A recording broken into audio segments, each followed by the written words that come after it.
want to show you that technique that I was talking about. And some people completely float their tops. I'm not there yet. The needle is going down to 250 and between 250 and 300. My design is picked out. You can see we're going to be doing a little cement truck.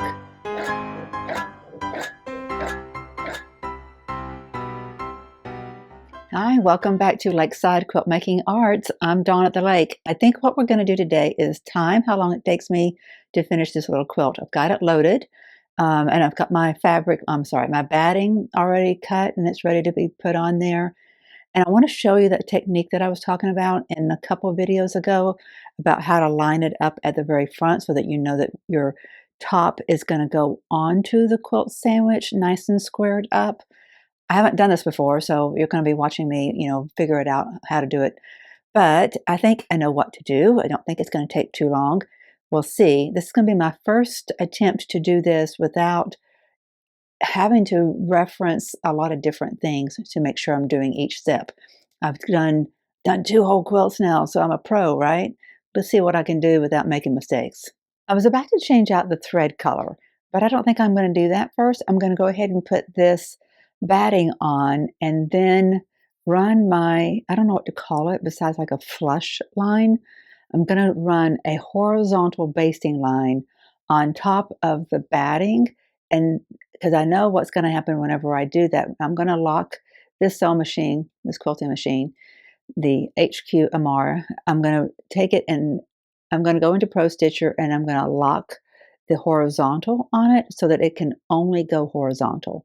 That way it cannot go vertical. And I know it will be a very straight line.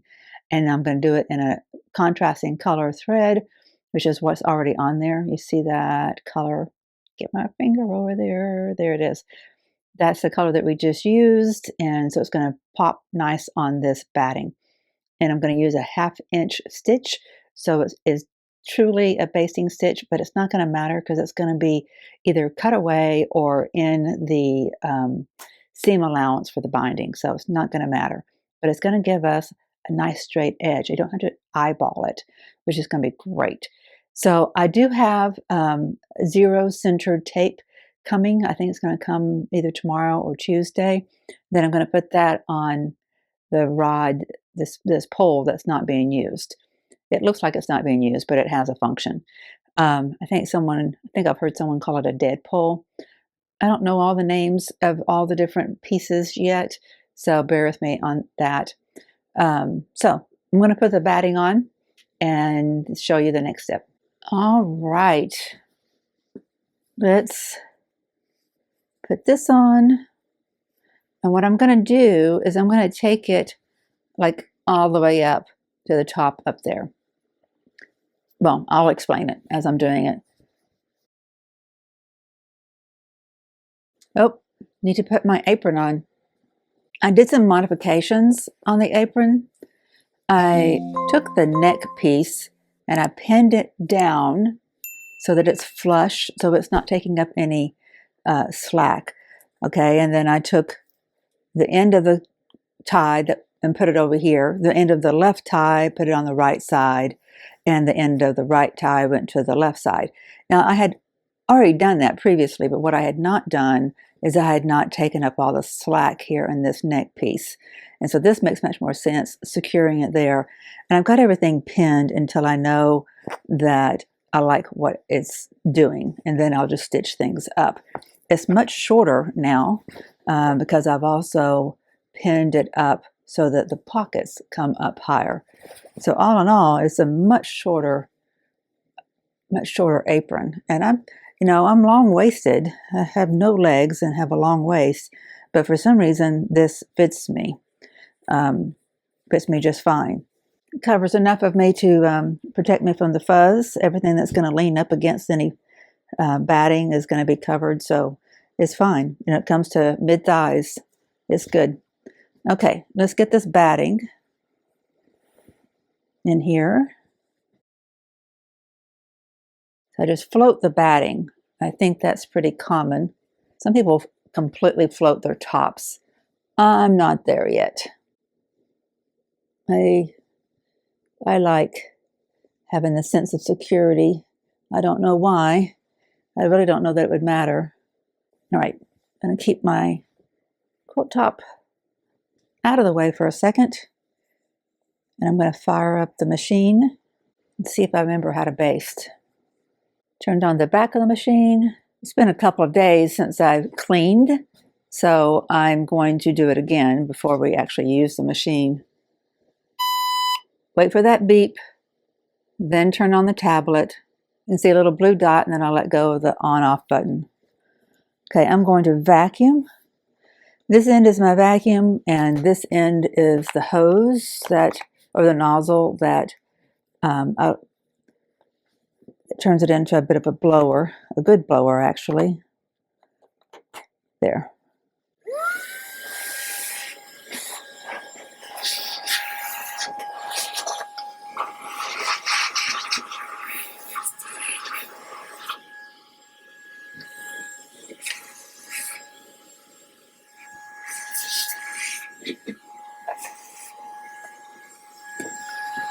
You don't want anything on your track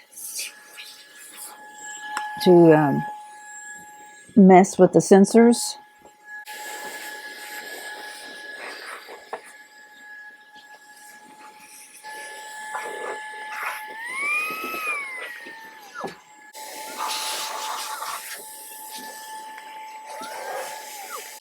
Okay.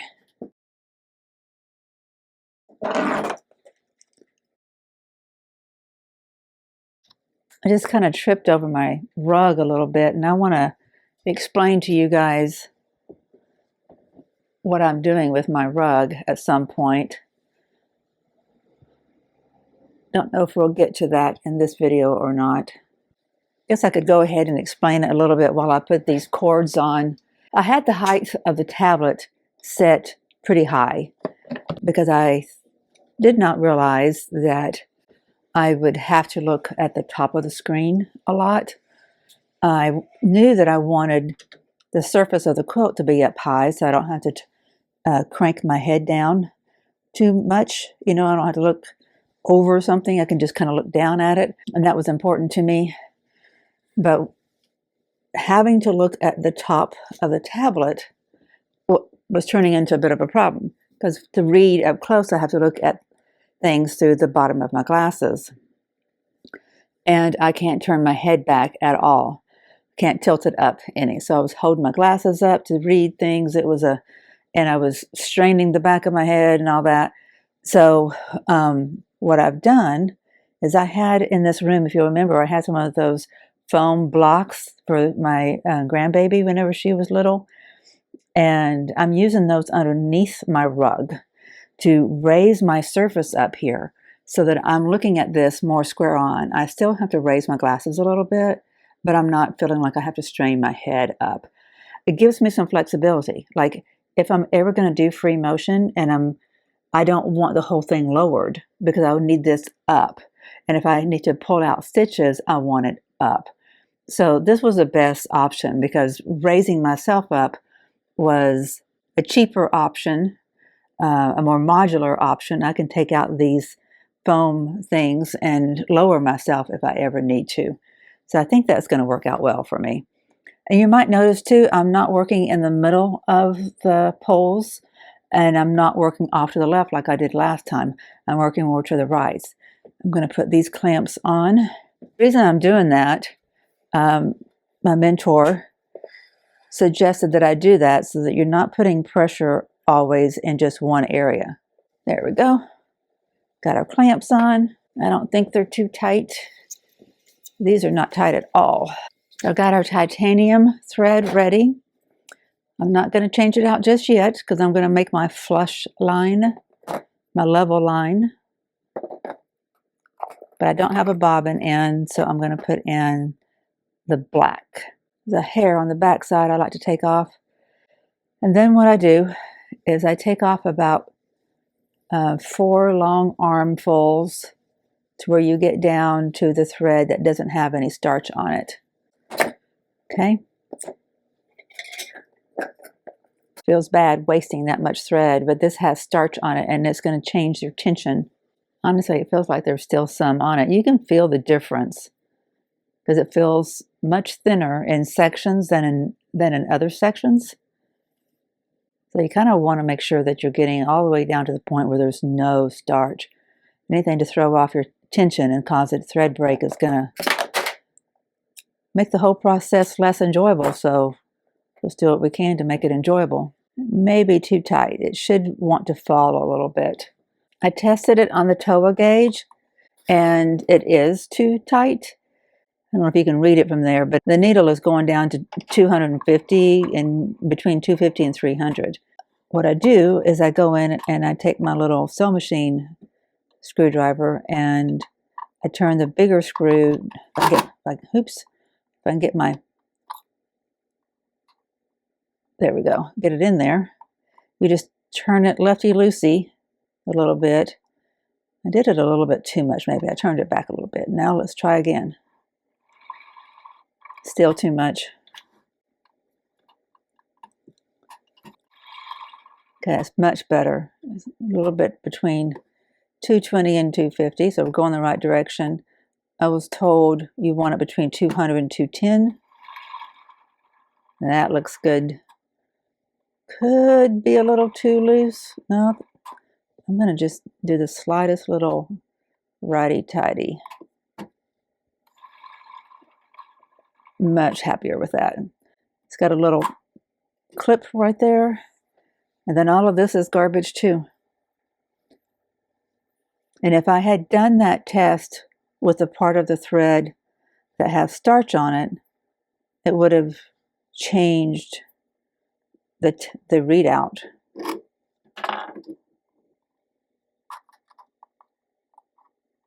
And I would have put it in the machine thinking it was the right tension and it would change. Okay. Let's see how it does by the drop test. Good. See, it wants to pick up, doesn't just fall flat, and I can tell the weight wants to make it fall, but it's not just falling out. That's good. Should be good. We'll see.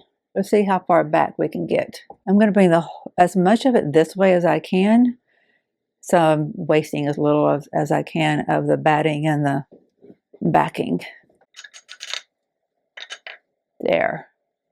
Good. This has got enough tension on it. It's not going all over the place. That looks good. This is as far back as the machine head can go. The needle is, a good finger and a half, almost 2 away from the red snapper, so it's good. I think the first thing I want to do is test my tension. Go down, up to grab that bobbin thread. It's nice when it's a different color. Got the bobbin thread.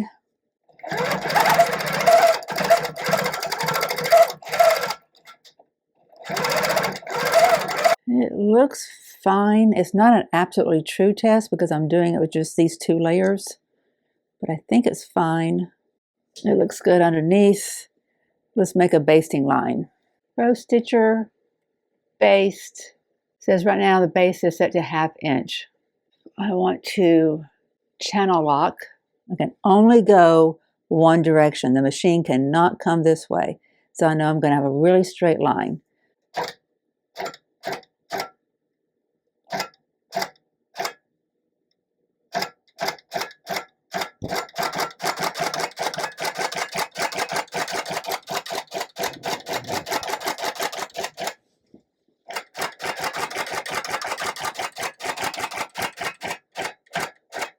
Take it off baste, cut my threads, take it off channel lock so I can get my threads out.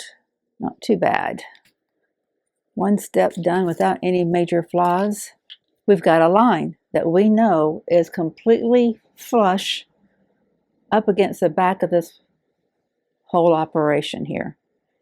So we can now come in, lay our top over, line it up. Perfect. Oh, that's so helpful. When you've got these different things coming into view, you've got the line of this, you've got the line of the black, the line of the white, that's all crooked, and then you may not have a perfectly squared up border here.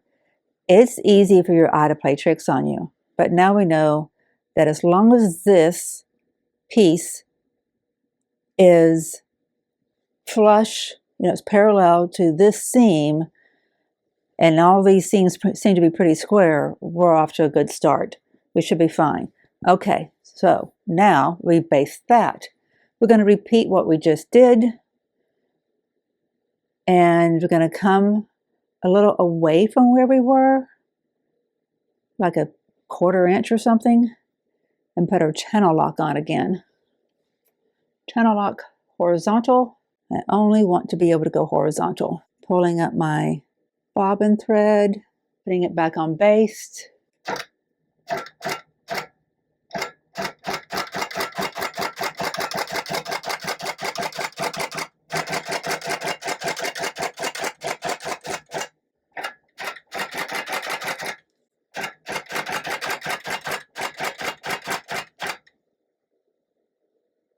Okay, honestly, I came down a little bit too far. I did more like 1/2 inch. So I'm going to have to take that out, but I'm not going to worry about it right now. Next step is to create our area, our 2-point area. My design is picked out. You can see we're going to be doing a little cement truck. And I think we're ready to go there. I'm just going to change out my thread, and then we're going to put a timestamp on the time of day so I can know how long it takes. I'm going to see if I can't do this from behind, or at least get it started from behind. Be a little bit easier on my hips. I won't have to lean over.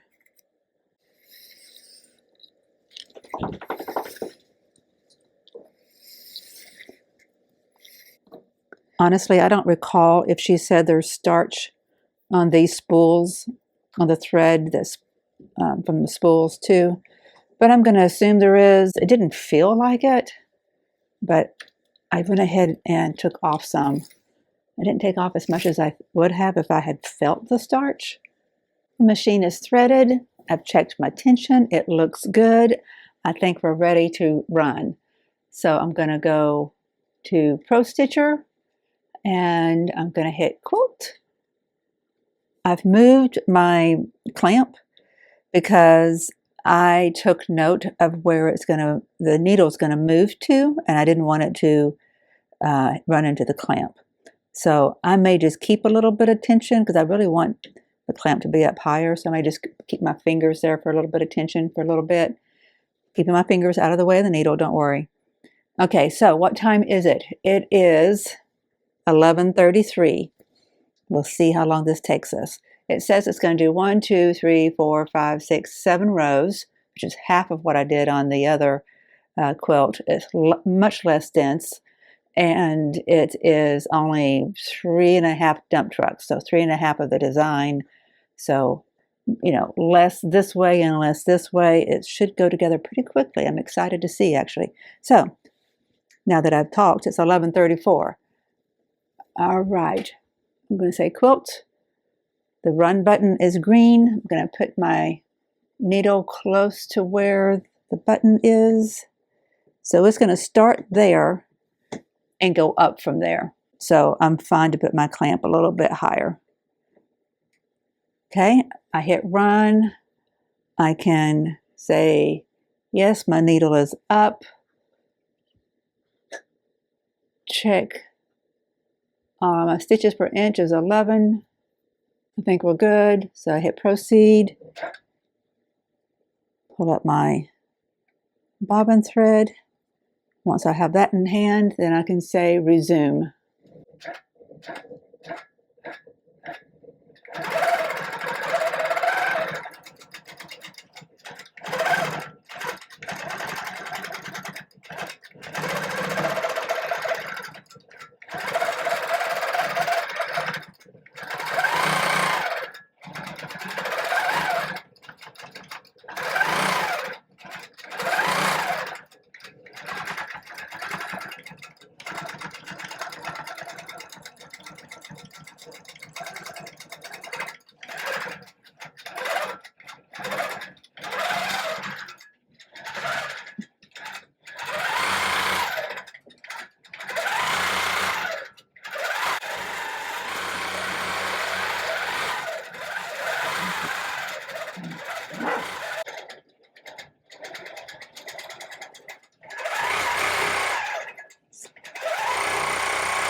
looks like it's a little over halfway, and it is 11:40, so 6 minutes so far. While it trucks along, pun intended, I am going to hand sew some on my apron.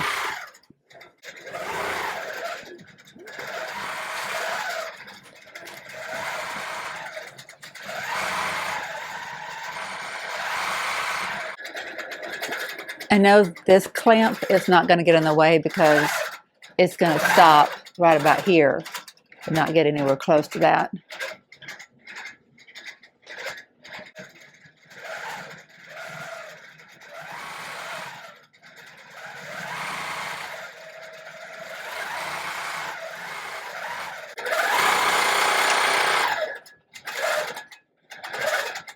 You look, you can see on the tablet that first row is almost in orange.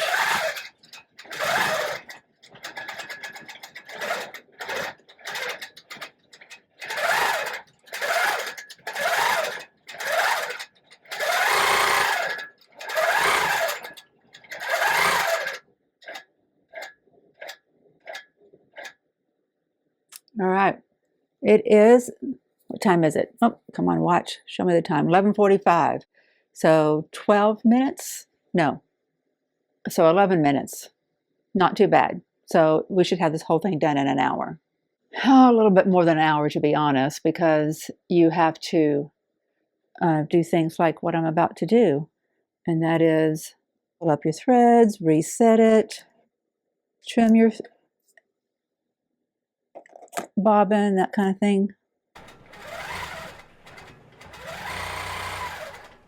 The next to last row has finished, and I'm going to roll the quilt forward, advance it, so that we can get the last row done.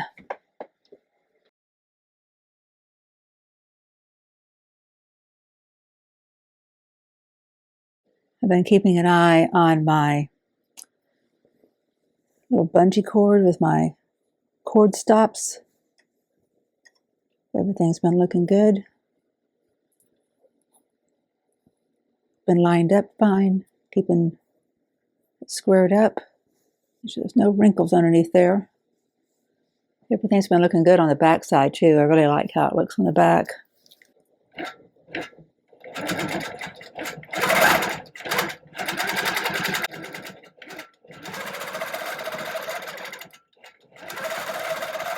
Since this one's going to be going over this edge, this long edge, I'm going to stay here and monitor it. It is 1:23, so we're closing in on it being 2 full hours.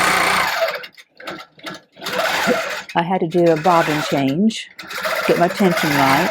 I ended up adjusting my top tension a little bit because I thought it might be a little too tight, and then was pulling the bobbin up because then my threads at the very top I felt was a little too salt and pepper looking. You know, it had a little bit of the bobbin in it. And honestly, I probably could have worked on the adjustment, the tension adjustment a little bit more. But I don't mind how it looks. You are seeing a little bit of that bobbin thread. But I think it suits the quilt. That's why I didn't fuss with it, because I felt like it suited it.